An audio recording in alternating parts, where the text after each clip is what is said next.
नमो नमः। सभी के लिए नमस्कार।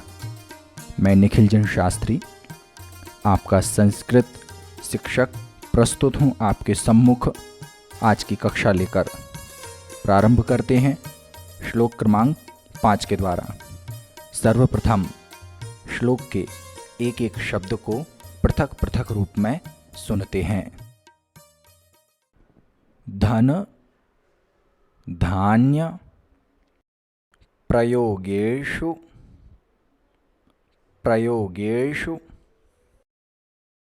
धन धान्य प्रयोगेषु विद्यायाः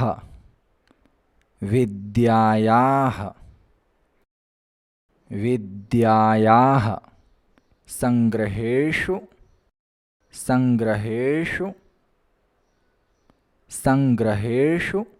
च आहारे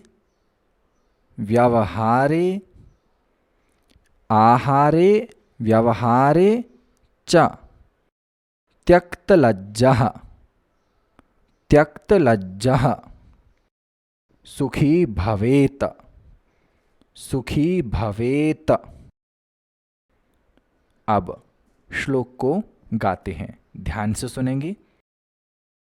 धन धान्य प्रयोगेषु विद्यायाः संग्रहेषु च आहारे व्यवहारे च त्यक्तलज्जः सुखी भवेत्। श्लोक गाते समय एक बात का ध्यान रखें। प्रथम जो पंक्ति दी हुई है उसमें लिखा हुआ है धन धान्य प्रयोगेषु, तो यहाँ पर शु इस शब्द में छोटा ऊ की मात्रा है, तो इसको बड़ा उच्चारण नहीं करना है, ये छोटा ही रहेगा। किस प्रकार से? जो या में ओ की मात्रा और जो गा में ए की मात्रा है, इन दो शब्दों पर ध्यान देकर पढ़ेंगे, इन दो शब्दों को ऊपर खींचते हुए बोलेंगे तो यह मात्रा बाद वाली ऑटोमेटिक स्वतः ही छोटी हो जाएगी। तो इसको किस प्रकार से बोलना है? धन धान्य प्रयोगेषु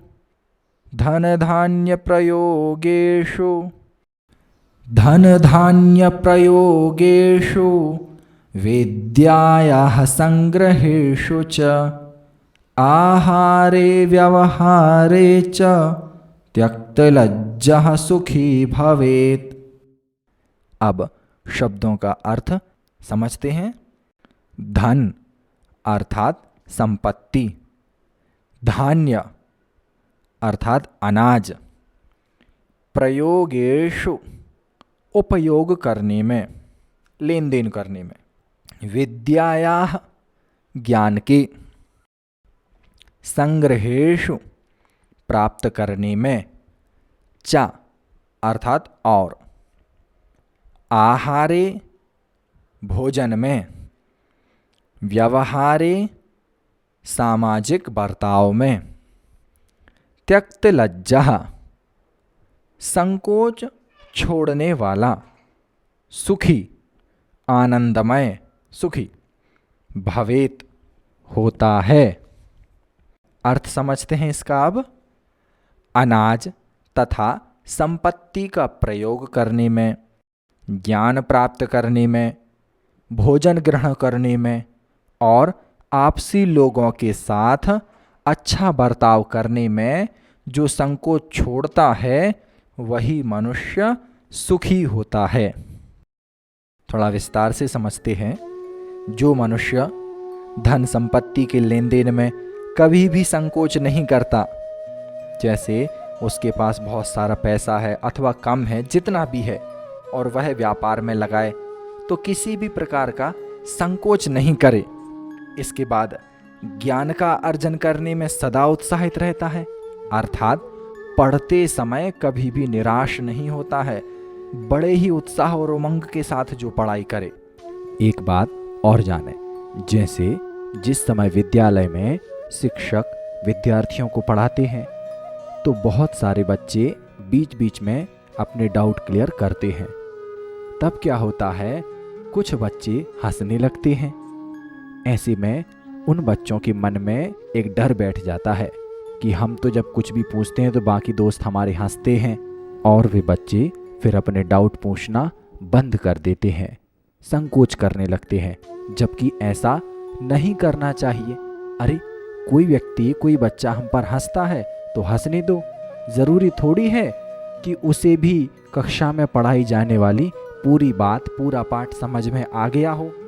वो नहीं पूछेंगे तो वे मूर्ख बने रहेंगे और सारे जीवन भर मूर्ख बने रहेंगे। आप पूछेंगे, आपको समझ में आ जाएगा, आप ज्ञानी बन जाएंगे। इस प्रकार से पढ़ाई के समय भी कभी भी संकोच नहीं करना चाहिए।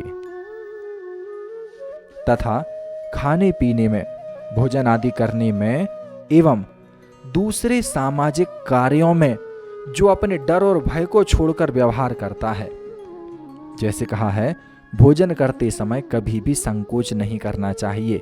यदि हम किसी के घर पर भी भोजन करने गए हैं तब हमें वहाँ पर भी भरपेट भोजन करना चाहिए।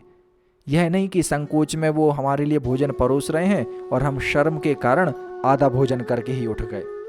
किसी भी प्रकार का संकोच नहीं करना है। सामाजिक कार्यों में भी डर छोड़ना है, तभी हम सुखी रह पाएंगे। ऐसा जो मनुष्य करते हैं वे ही सुखी रहते हैं, अन्य सभी बाद में पछताते हैं। इसलिए ध्यान रखना है, जो बातें आपको बताई हैं तो इन बातों में किसी भी प्रकार का संकोच नहीं करना चाहिए। और यह बात आप अपने जीवन के अनुभव में लाएं। आप स्वयं चिंतन करें, क्या आपने कभी इन सभी बातों में संकोच किया है? तो संकोच करने के बाद आपको पछतावा हुआ या प्रसन्नता हुई? साथ ही साथ आप अपने माता पिता से इस श्लोक के बारे में अवश्य सलाह लें। मुझे उम्मीद है आज का श्लोक आप अपने जीवन में जरूर अंगीकार करेंगे। धन्यवाद। नमस्कार।